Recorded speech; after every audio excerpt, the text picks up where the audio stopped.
Hello, everyone, and welcome to LPL Market Signals. Jeff Buchbinder here with my friend and colleague, Dr. Jeffrey Roach. Jeff, we are going to talk about your outlook for the economy in 2026. We left you out last week because we went through the stock market outlook, bond market outlook, a little bit on commodities and currencies with Lawrence and Adam. So it is your turn now. So you are in the spotlight. Very We are, good. first, we just put out our outlook for 2026 called the Policy Engine. So, Jeff, if you walk through your outlook for the economy and you don't mention policy, we might have to start over and re-record, just to warn you. So here are the important disclosures and our agenda. So very simple agenda. Mostly going to be Jeff talking about the economy. We'll do a quick market recap.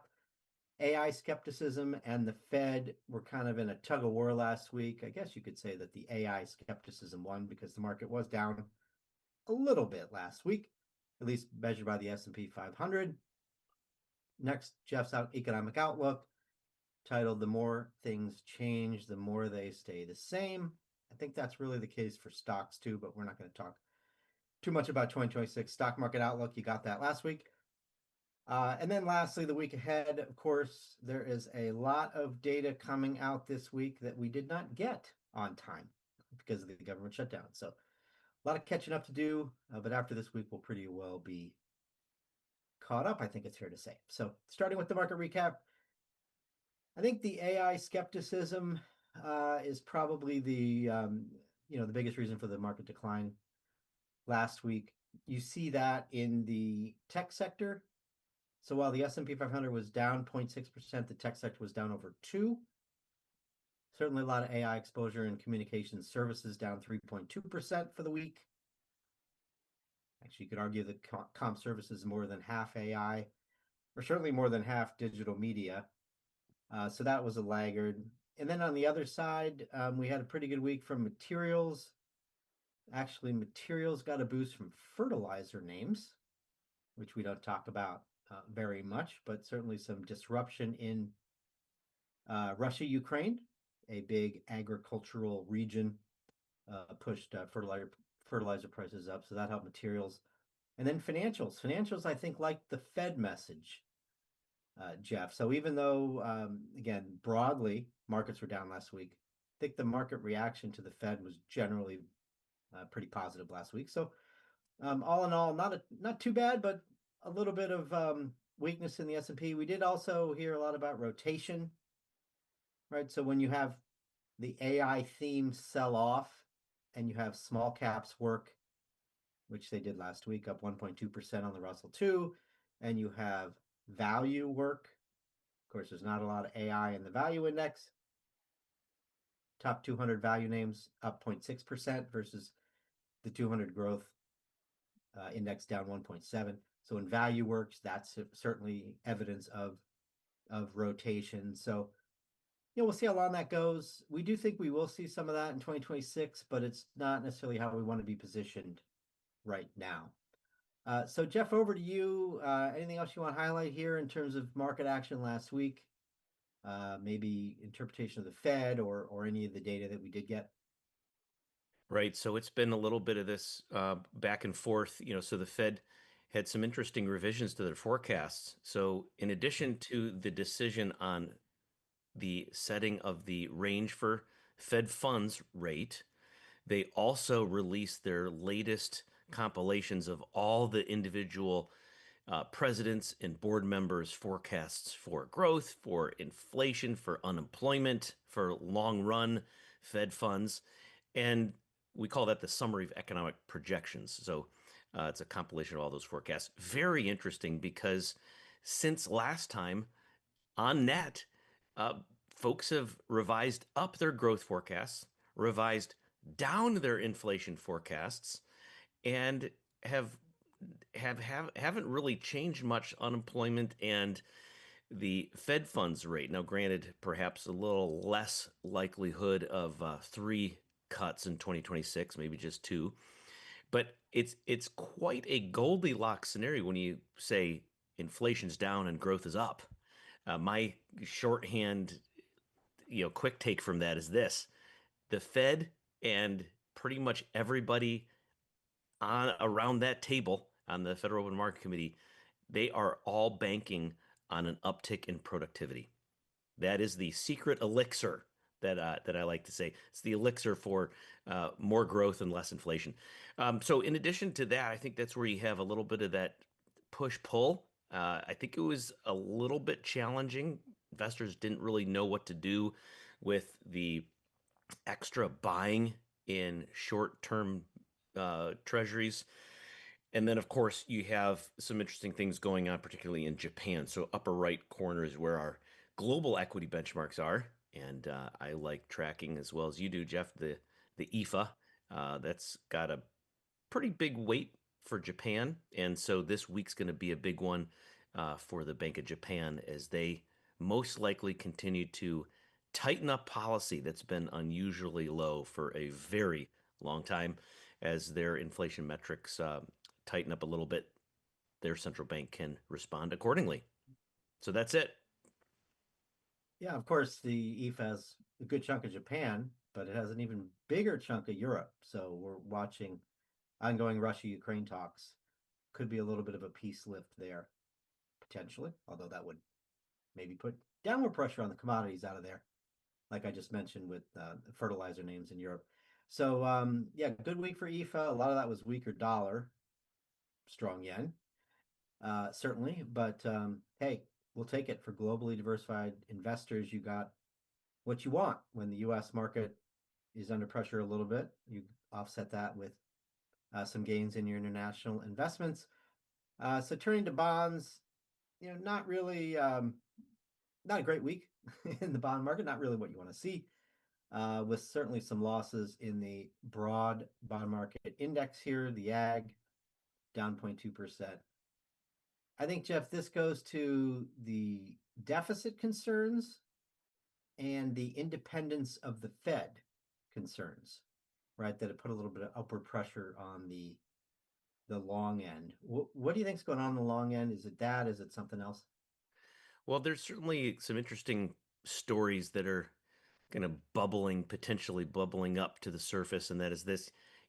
Most people were interpreting the conversations with Trump and Kevin Hassett as Kevin Hassett being the leader of the pack, most likely the successor to Jay Powell.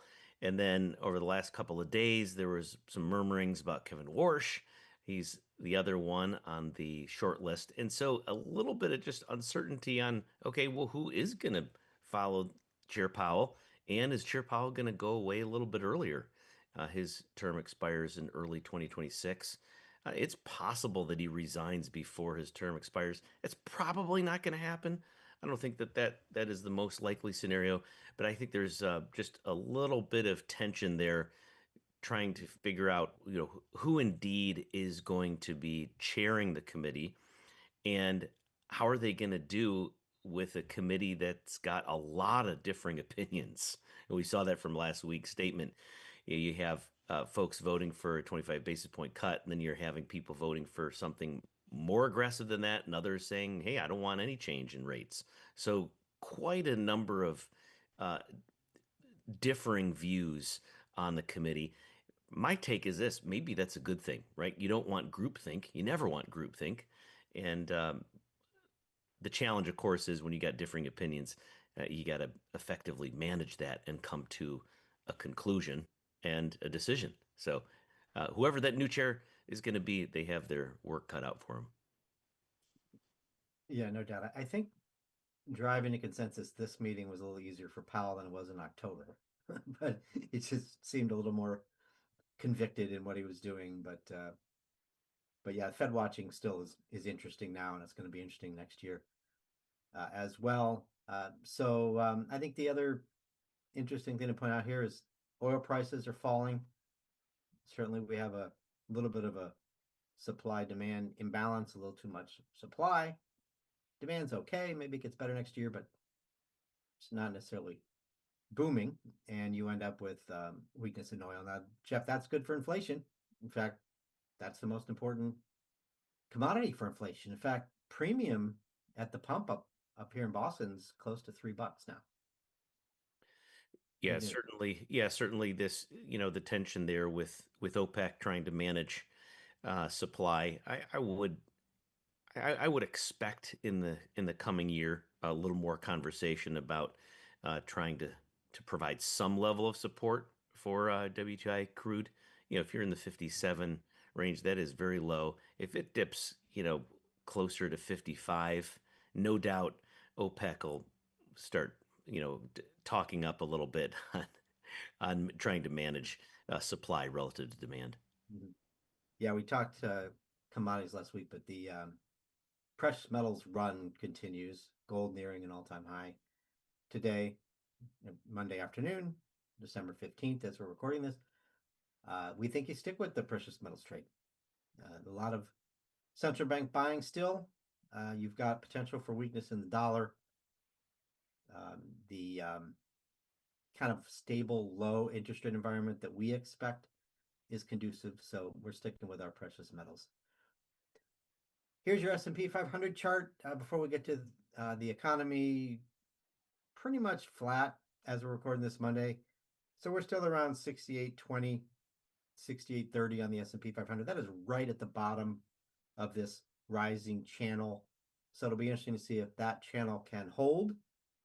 I mean, if you want to look at support below that, if we pull back, you're talking about maybe 66.25 on the 100-day. But yeah, hopefully we can hold that channel.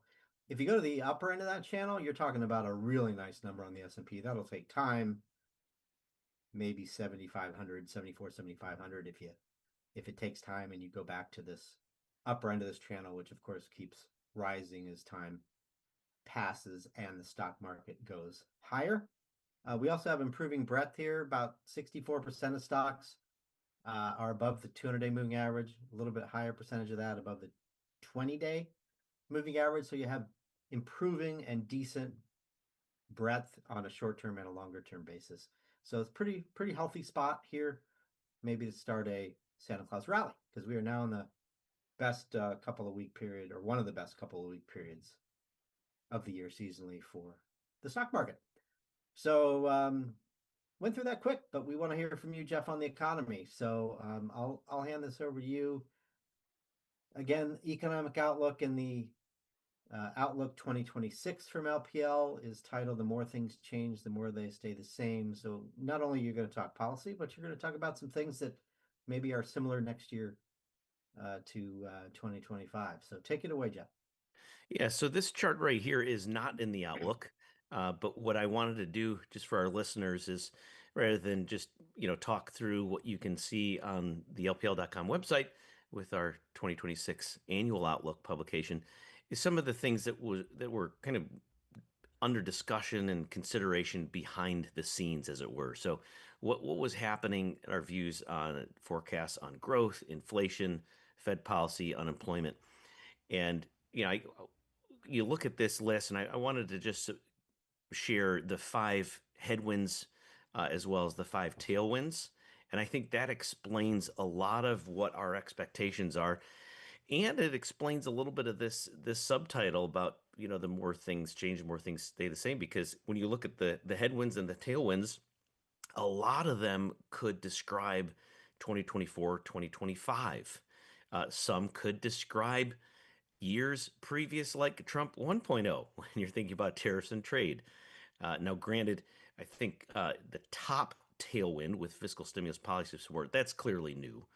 We haven't had, um, the opportunity to discuss what is in this one big beautiful bill act, how it's going to impact businesses, particularly in the new year.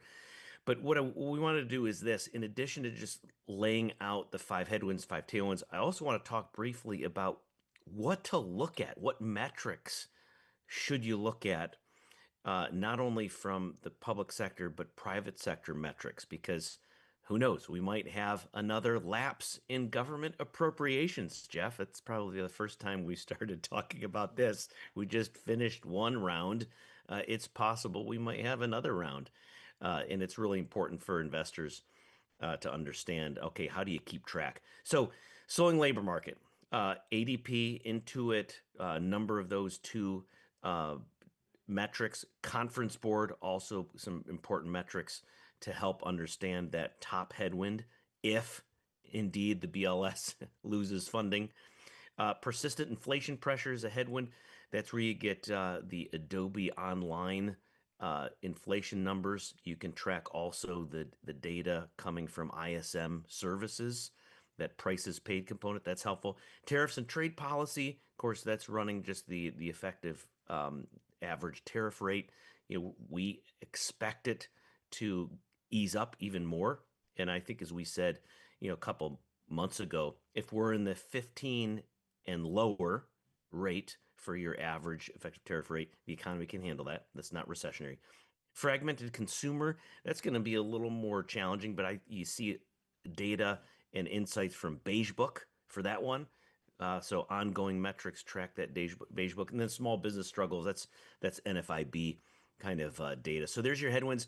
Your tailwinds is includes the idea that we're probably going to have as consumers some bigger than expected tax returns, as well as some supportive tax policy for CapEx for businesses. Investment productivity gains. Again, this is kind of a Beige Book thing. By the way, just make sure our listeners understand, Beige Book is something that's extremely valuable because it's a compilation of businesses' expectations about what's where trajectory for business is going in all 12 districts of the Federal Reserve System. So when you look at that Beige Book, you get a good snapshot on, Midwest, East Coast, West Coast, Gulf region, and straight from the horse's mouth. This is not, massaged data. This is straight from business leaders. Supply dynamics, that's something that we can track from Fed, New York Supply Chain Pressure Index. It's very, very important, but that's improving, so that's certainly a tailwind. Interest rates and then balance sheets. So that's behind the scenes, kind of how the sausage is made, if you will, on the 2026 outlook. But I wanted to put that out there for our listeners as a summary in anticipation of what I'll show next. So there you have. That was a quick rundown. Perhaps it could have been done even quicker. I don't know, Jeff. What do you think? What do you say? I think it was just right. So before you go on, I will note I believe the consumer tax refund boost or tax boost in general is going to be like $130 billion for next year. Is that consistent with what you've heard? Because that's a pretty big number. Yeah, it's something that'll move the needle when you think about growth, you think about consumers' demand for both services and goods. So this is something that's going to show up with, auto sales numbers, retail traffic, certainly demand for some of the discretionary items like restaurants, leisure and hospitality in general, so hotel demand. So this is definitely something that will kind of kick up growth expectations, and maybe our growth numbers are even a little bit too soft. I think that's fair to say, depending on how quickly folks will use those extra dollars for spending, or if they use it to pay off some of the debt. Now, clearly, some of the lower income households do have some debt burdens. It's possible that might be that stimulus might be an opportunity to manage credit card balances, et cetera. So this chart, you see the blue and copper. So basically, you just look at that copper side. We still are waiting for Q3 GDP numbers. That's because we had that lapse in appropriations for the BEA, Bureau of Economic Analysis. So even though here we are, mid-December, we're still waiting for the official Q3 numbers. But that's water under the bridge. That's not going to be interesting. The interesting part is the trajectory going into 2026. And you see, the economy will most likely grow at the 2%, if not a little bit higher year over year in aggregate for 2026. That's a pretty decent run rate, certainly good for businesses. Stimulus certainly going to help. AI spend going to help. Maybe a That's little drag from trade. Yeah, that's exactly right. And who knows, maybe depending how the trade numbers play out, it's possible as we saw in earlier parts of 2025. When you have a shift away from imports toward domestic production, that means your net export number is not going to be as negative, meaning when you import things, those things aren't made in our economy. So that's subtracting from the headline GDP number because GDP stands for gross domestic product. This is things, goods, and services produced in the United States. You get less imports, you're going to have less of a drag on GDP growth. Now, shift to AI spend, construction on data centers, all that kind of stuff that's related to research and development. It's a pretty small slice of the pie, but in terms of the growth rates, we're starting to see some phenomenal contributions to growth. And I think that's where we can see some of that quarter on quarter GDP growth annualized numbers will continue to have a pretty nice boost from intellectual property. So that's what I got bolded there right in the middle of the list. Intellectual property, as I said, that's software, it's research and development, and it's those things that are related to what we're talking about with AI and corresponding AI build out. And that should lead to more productivity. And that's right. So the productivity number, as I highlighted, that can give you hypothetically, it can give you better growth numbers and at the same time provide an environment where inflation pressures are actually easing up. So I'm showing in this chart that in the near term, we're probably going to have to deal with some uncomfortable inflation numbers. So blue line is from the Institute of Supply Management, ISM, and it's basically projecting what I think is truly what's happening, where you have this a little bit of a resurgence on pricing pressures, not necessarily or solely from tariffs, because we've heard from businesses that they're not passing along as much as they could. But near-term pressure on inflation, we'll get a latest read on CPI later this week for November. But really, by the time you're March, April, May of next year, I think we're going to be past the worst of the inflation numbers. So that's going to give you that Goldilocks feel where the economy is growing, businesses are responding to really kind of a pro business environment, and at the same time, inflation rates are finally easing up. That allows the Fed to ease their policy without recession risks. That's certainly going to be good news for risk assets. Yeah, so inflation is a risk, but we don't think one of the top risks on the list, at least not for equities. So turning to mortgage rates. So this ties into the whole affordability thing that's been Mm-hmm. getting a lot of attention lately. Jeff, do you think that mortgage rates could come down even if the 10-year doesn't move all that much? Well, as things kind of stabilize on the fiscal side, the tax side, trade policy side, monetary policy side, speaking of policy, It's a lot of uh, sides. you you have, I think you have a setup for mortgage rates to fall below 6% in 2026. So I think that's very helpful for the end user. I think that's something you're thinking, okay, that's great. We talk about Fed policy. You're talking about rates that might not hit, you know, Joe Smith on the street. So and at the main street level, I think it's the right thing to expect for mortgage rates and some of these other retail rates to ease up a little bit. Auto loans, for example, another retail rate that's very, very important for the average consumer. And our expectations might be a few basis points below 6% by the end of the year, even sooner than by the end of the year of 2026. When I mean by the end of the year, and we've already seen that trend start from even from earlier this year, where it's a good 100 basis point lowers. It's a full 1% below, and I'm measuring here the copper columns here is the average. So granted, depending where you are in the country, it's going to be a little bit different. But this is a bank rate number, 30-year fixed rate average, and we're certainly seeing that downward trend. That should continue in 2026. I saw a headline today actually that Fannie and Freddie are ramping up purchases in mortgage-backed securities. So I think it's clear that the Trump administration, maybe led by Treasury Secretary Bessent are trying to lower the spread, right, between mortgage rate and treasuries any way they can, maybe with more MBS purchases. That's one way they can do it. I guess focusing on T-bills, right? So they don't have to issue a lot of long-term treasuries is another way that they're trying to, limit the potential increases in mortgage rates. But as you said, Jeff, it's not. This isn't Fed funds rate. This is 10-year, right? That's right. So they really rate cuts might help. Generally, they do, but that's not a guarantee by any stretch that more rate cuts are going to result in lower mortgage rates. That's right. You got to be watching the 10-year Treasury.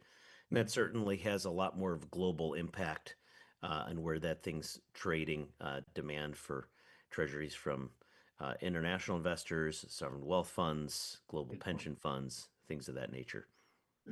Absolutely. So I get asked that a lot, even though I'm an equity guy. When I talk to LPL advisors and clients, where do you think mortgage rates are going?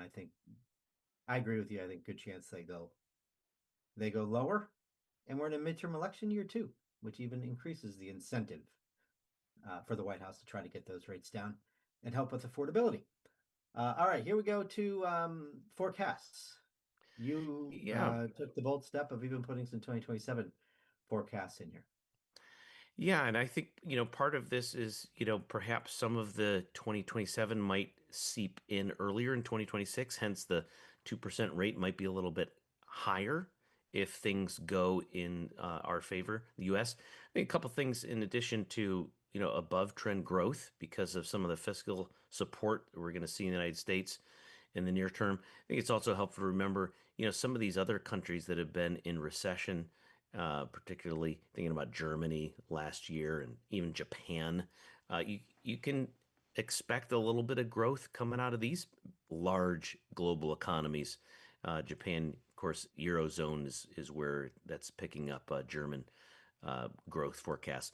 But I think you're seeing pretty much an improvement across the globe. It's not just in the U.S. Granted, there's still those headwinds, hence it's really important to set the stage with everything I said with that chart at the outset on the headwinds. But we do think that we're going to most likely skirt recession in most major economies around the globe. A little bit of a risk there in the property sector and consumer space, consumers in China. That's certainly a hot topic. But outside of that, there's some improvements going on in most of the other economies that had really, really sluggish growth, say in the last 18 months or so. So expect more of the same for the U.S., but maybe a downshift in growth, and we have seen that. Economy grew like gangbusters in 2024, a little bit softer in 2025. We're expecting maybe a slight softening again in 2026. And then after that is when things might reaccelerate a bit, hence the importance for looking at the 2027 column as well. Yeah, by the time you get to 2027, I think it's fair to say that we're going to have a lot of AI boost, more AI adoption over the next couple of years. Hmm. Should be able to. I mean, we're not only going to get the boost from CapEx, but we're going to get a boost from the productivity from adopters of AI. Who knows, that 2.2% by the time we get there could even be a little bit conservative. We'll have to see. The stimulus does wear off though, right? It's sort of a Right.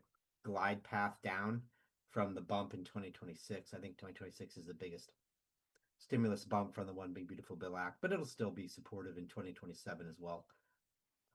So pretty good economic outlook, 2% GDP in 2026. I mean, we could do a little better, but I think, Jeff, from listening to you, it sounds like your bias would be a little better rather than a little worse. But we'll have to wait and see. Still, no recession, certainly a good backdrop for risk assets, including equities. That's right. And pretty good growth around the rest of the world. Not as strong in Europe and Japan as is in the U.S., but still for those regions, given their headwinds, that's pretty decent growth too. We're going to continue on the economics, Jeff, and go to the week ahead here, which includes some really important data, and it's actually pretty close to current. So what should investors be watching this week? Yeah, so a lot of catching up to do. I like the title.